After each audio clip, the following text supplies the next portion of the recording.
Well, welcome to the first edition of the John and John podcast. I'm John Evans, and I'm John Paul Scully. So, folks, we've been in beautiful Ellenville, New York today. Mr. Scully, you were raised in Ellenville. Tell me and tell our tens of viewers about the history of Ellenville. Well, I don't know the full history of Ellenville. I know that part of the industry used to be glass. Glass was a big. And it's sad because if you go to. You said you went to Corning Museum. Yes. Yesterday. They have a glass museum. They have a glass museum there, and it's sad that Ellenville doesn't have the same type of thing. You would think that they have the history, and why Ellenville did become the glass mecca of the world is not known to me. But when you go to a museum in Ellenville, there are sections of the museum that really focus on the history of the glass in Ellenville. And it's kind of cool. We just drove through Ellenville. I don't recall a museum. Maybe It's by the library. Oh, Yeah. the library is nice. Was nice. Why is it? I mean, usually if a library is nice, it's always nice. Why is it not nice? The demographics have changed. Of the books? Well, it's dated. They don't have money to basically update anything. But yes, for argument's sake purpose, have you been in it? I mean, I drove by. It looks nice on the outside. It was next to a Stewart's. I do like a Stewart's. Yeah. Stewart's is the best of the 3 gas stations. I mean, you're in a dying area of New York when the Metroplex features 3 gas stations on the 4 corners in the Main Street area.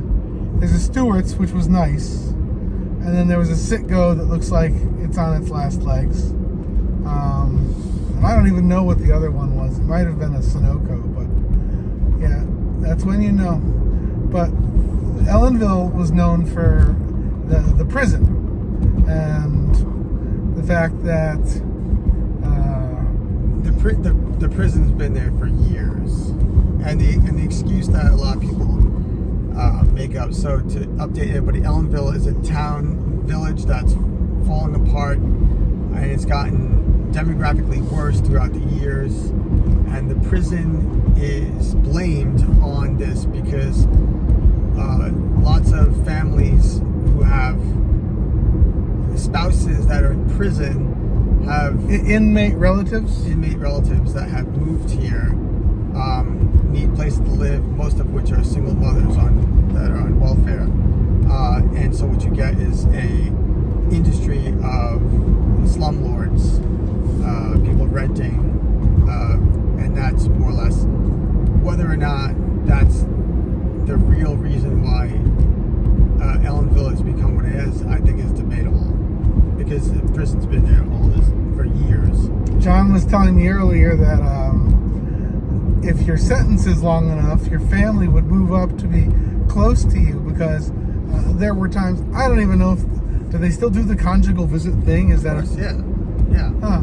So your significant other, usually female, would show up and you'd be able to have the conjugal visits, and you'd be in prison and have a kid, and if your sentence was long enough, your kid could be raised to be a prison guard to work in the same facility where you are housed on the government's dime. That's correct. I don't know if that's true. They might have to go through a security check, but that's possible. Definitely possible. Well, if you were running the prison, you would allow it, Of course. Be all you can be. Of course, yeah. Right. So we'll let the Tesla drive itself for a second because we'll do a little show and tell. You want to scare me? No, it's fine. The car has not had an accident in weeks. Okay. So I don't know if I'm just going to show our viewers. John bought this. What is it, John? This thing. It's a milk collector, milk farm. A milk collector. So, bought that during our travels to. I was thinking the guy who owned it is a cardiologist, and it kind of looks like a heart. Yeah, it's got 4 chambers. It's kind of like funny that he didn't want to keep it. Yeah. He offered the guy $100 for it, and he took it. Yeah. And all he was thinking was, well, this is going to fill up the Lincoln on the way back to Pittsburgh. We learned today Pittsburgh precisely 6 hours by car. from Ellenville. They left at 2 o'clock this morning to meet us at 9:30. So that was good. That's quite an impressive time, though. 6 hours. I know people. That I haven't even looked at it. Yeah, but I mean, if you're leaving Pittsburgh at that hour on a Friday night, first of all, maybe from Ellenville, not too bad. Yeah, but 100% you're getting pulled over if you're correct. We went to Pittsburgh and we got there in 6 hours, and I was pushing it. Right. So when he said 6 hours, like really? Right. Okay, so he's a little bit of a well, yeah. too. You know what? But the difference is he's a physician, and he had MD on the plates. If you ever get pulled over, you can just say, I have a patient in arrest. I got to get to the hospital. Where's the hospital? Ellenville, New York. They need me, and only me knows about their mitral valves, aortic valves. There's many valves. I would. Are you saying that MDs don't get pulled over? They don't get pulled over now. If they get pulled over, they're gonna have an excuse. I don't care. Anywhere from the Hudson Valley, 6 hours to Pittsburgh is pushing it. That's true. That's a pretty good ride. Dude, 6 hours. Pennsylvania takes 6 hours. It's 6 hours from Ohio to Philly. Yeah. So I don't know. I mean, Pittsburgh's not. You said 6 hours. Like really? 6 hours? It's 6 you hours. Sure? I'm assuming like I didn't push it. It was like I was pretty impressed. Pittsburgh to Scranton is like 4.5. Right. So, wow. Yeah, I guess he was. Yeah, but it depends if you're on 78 or if you're on the Turnpike. So wait, Pittsburgh to Scranton is 4.5? Yeah. I guess that's possible because it's about an hour and a half to Pittsburgh, and we're in Ellenville. So okay. Well, he had his significant other with him, and not young people. Mm-hmm. Guarantee you there were some potty stops unless you use the Gatorade bottle method. But plus, that Lincoln, that thing sucks down fuel. I don't care what you say. I didn't see the car. Yeah. Dude, it was the one that they make the limos out of now. Okay. What the heck is it? I want to say the Mark LT, but that's not it. That's the pickup truck. Okay. The one that looks like a PT Cruiser, kind of. I can't think of what the heck it was called. What is this over here? This is the Shangguangshan Monastery. Is it still open? Well, the thing with a monastery is you can never tell if it's open based on the. I want to learn kung fu. There's no place around here that teaches kung fu. Yeah, there's a lot of there's a lot of taekwondo. Yeah. I don't want taekwondo. I don't want taekwondo. No. I want kung fu. I want. You know what? There is one guy across the river, Beacon, and apparently he's a disciple to Bruce Lee. I have a theory about taekwondo versus kung fu. Back in the days of the original 8-bit Nintendo Entertainment System, one of the original games was kung fu. Okay. And then there was the Olympic game, which I think was put out for the 1988 Olympics. Yeah. And one of the events was taekwondo. And taekwondo, they're wearing the gi in the video game. This became an Olympic thing? Yeah, you can do taekwondo at the Olympics. No, I thought you meant in the video game. But there's no kung fu on the video game. I'm saying, kung fu was awesome because the guy made this, very aggressive sound when he did his, high kick. He went, wah, wah, wah, wah, wah. And, these guys are just, walking, and they go, wah, wah, wah, wah, wah, wah. It was, a great sound. I think I remember that. Okay. And then we go to punch, we go, woo, woo. I remember woo, video game by wah, that wah, sound. wah, wah, wah. Right. And when you would punch the bad guys or kick the bad guys, they would What's your theory? What's the theory? And for a theory, you need the taekwondo game was terrible. It was you were awarded points. You didn't kill the guy. He didn't fall off the screen, and there was no what. It was but it made the Olympics. That's why kung fu is not in the Olympics. It's because of Nintendo. A lot of people don't know that. I did not know that. Well, you do now. So, we're on our way back to Orange County. Did you think you were going to have a career in Olympic video game taekwondo or judo or kung fu? Here's the thing.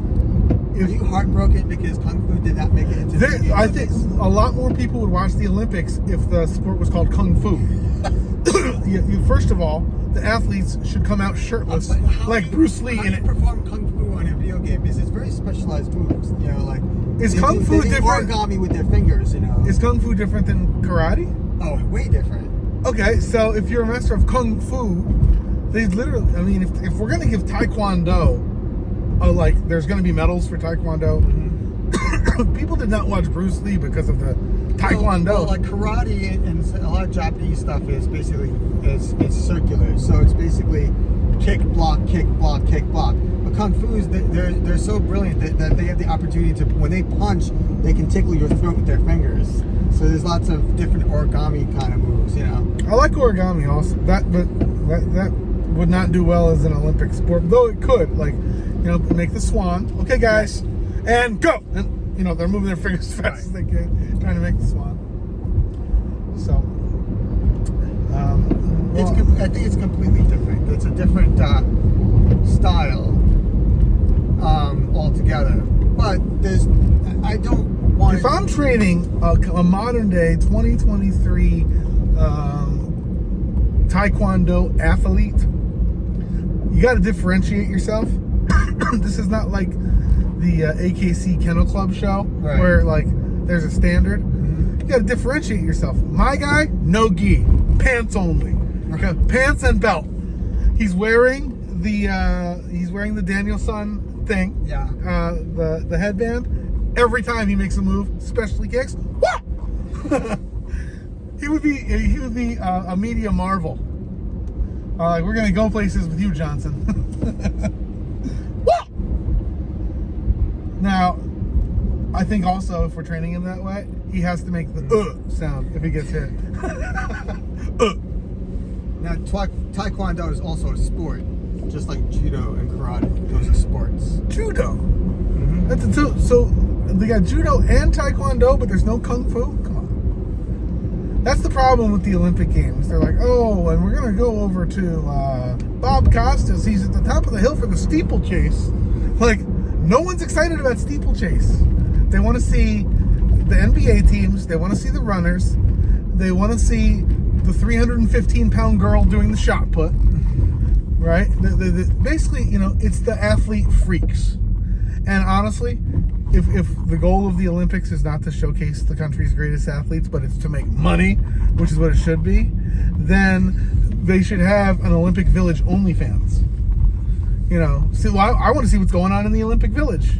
If Pornhub is smart, they're partnering with the Olympic Village people, and we're going to have a cam show. Is this going to be brick and mortar? I mean, it's tough at a long-term play. You see what happens to these Olympic villages after the Olympics go out of town. They end up housing the migrants. Unless you're in America, like for example, you ever been to Saranac Lake? That place is like any house on the water. It could be a house in front of a puddle on the driveway. It's $1 million. Yeah, that's true. But you can get like 100 acres out in Saranac Lake for like a song and dance. But the minute it's on water, boom, $1 million. Yep, it's amazing. That's why you got to buy arid land and dig a lake. Because that's the only place that there is for anybody in the Northeast to basically practice skiing sports. That's true. Or there's a ski jump there. So certain places become. Hey, actually, you know what's a waste? Did you ever go down to Queens and see the old World's Fair?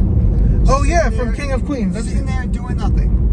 Every time I see that, I start singing the theme song from King of Queens because Doug and Carrie were on a blanket in front of it having a picnic at the beginning of the show. Right. My eyes are getting weary, my back is getting tight, and I'm like, Doug and Carrie, Arthur. But yeah, it's sad. What were those things that were like the Jetsons' houses? They're like, it's like a big pedestal, and then there's like a cylinder up top. Was this supposed to be like the home of the future? Yes. They had that wrong. I have to ask my dad for that one. He actually went there. He used to take the train there. To the 69 World's Fair? Yep. He was there. That's where he said he was in his 13 or 14 he was there when he was smoking a cigarette. Something like that. It's cool that in 69 Queens had the World's Fair, and they had the Mets that won the World Series. Yeah. You know? Never again. Yeah. Well, 86 they did. I think that's social peaking of Queens. Right. Queens is Queens is never going to be like, the jewel of the five boroughs. And again. that's all we'll talk about there, because to talk about the Mets, we have to talk about biased things. So that's the end of that. Right. Well, there are two teams in New York, but the Mets were great. Everybody loved it when the Mets won the World Series. Yeah, my nanny did. She was a Mets fan through and through. Me, I was a Boston. But I was a kid. I was like 7. I can remember Gary Carter. I can remember Eddie Murray, and Keith Hernandez. Those are, and then they had the pitcher Doc Gooden, and they had the right fielder Darryl Strawberry. We already know what happened to his signing bonus. Yeah. And you remember what happened to Valentine, right? Bobby Valentine? Yeah. I don't remember what happened to him. Wasn't he the coach in '99? Oh yes. Remember? Uh-huh. It went into like 13 innings or something like that. Uh-huh. And then at the last minute, he took the pitcher who was doing well. He was struggling, but he was doing well. Right. And he decided to take him out, put the rookie in. Bases loaded, game lost. Just like that. Just like that. That's why you got. All you gotta do is let the pitcher do his job. He hasn't. It's a guaranteed bust if you put the rookie in there. But if you just let him fumble, you're gonna lose anyway. Why did you have to lose faster? You never let the rookie win the game. Don't let the rookie lose the game. But yeah, right. So then, what's your alternative? Leave the guy that's put in his time. He knows Right, what he's doing. and especially at the 12th or 13th inning, I forget what it was, but I went to bed, and the next day, if I go to bed now, they'll win, and that didn't pay off, because I went to bed. Next day I'm at work, and my buddy Dino was like, "Scully, did you watch the game?" I was like, "No, what happened?" He's like, "Oh, Scully." He's like, "What? Scully." It's like, "What?" It's like, "They lost." Like, "What? What do you mean they lost?" It's like. And then I had to go watch the rerun, and then I was like, "That's so." I was so pissed off. I'm sure. And that's when I stopped watching baseball for a while. Because it's political. It's political. Why are they taking him out? What happened to pitcher doing the whole game? And why? Yeah, I don't like the modern science of baseball at all. Oh, he's on a pitch count. Oh, we can only throw They're doing replays in baseball now. What's the point of having the referee if the referee's rule doesn't, Well, and if they do the recall, it should be the referee and only the referee that can see the recall, because the referee's the one that's pulling the decision. Why do they allow everybody to see? It's like, that looks like this, that looks like that, and then 5 people make a decision. No, it's the referee's decision to make a decision. That's the way it used to be. If the first baseman said, "You're safe," he's safe. And today you have modern technology. It should be modern technology that's only available to that baseman. Why do they make it available for everybody to have a vote? Because I don't think they're giving everybody a vote, but they want America to see how this person is making his decision. Plus, it's all about content. They don't need to see it. They hired him. You hired him. You rely on him to do it. If historical plays that he causes lots of riots, then you think about firing him. But otherwise, you've hired them. You gotta rely on their experience. Yes, I agree. Well, we're nearly back to the friendly confines of Orange County. Back to boring world. I know.